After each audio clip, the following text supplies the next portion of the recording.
দর্শনার্থীদের উদ্দেশ্যে জানাচ্ছি আপনারা আমাদের মারা যায়, যদি মারা কেউ নাও যায়, তিনি যদি আক্রান্ত হন, তার যে পার্শ্ব প্রতিক্রিয়া, যেটাকে আমরা বলি ইংরেজিতে সাইড এফেক্ট, সেই সাইড এফেক্ট সবচেয়ে যেটা করবেন,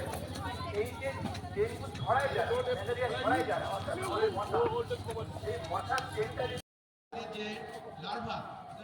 মশার ডিম এবং লার্ভা, আমরা ডিমগুলো এত ছোট খালি সাধারণত কেন বললাম, যেমন রাত্রেবেলাতেও কামড়াতে পারে, এমনকি দেখা যাবে লাইট থাকলে রাত্রেবেলাতেও কামড়ায়, কিন্তু ম্যাক্সিমামটাই দিনের বেলায় কামড়ায়, সেটা যে কোনো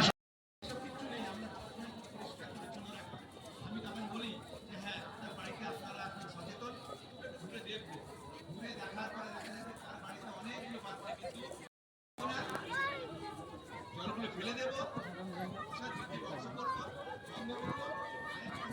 হয়ে যায়।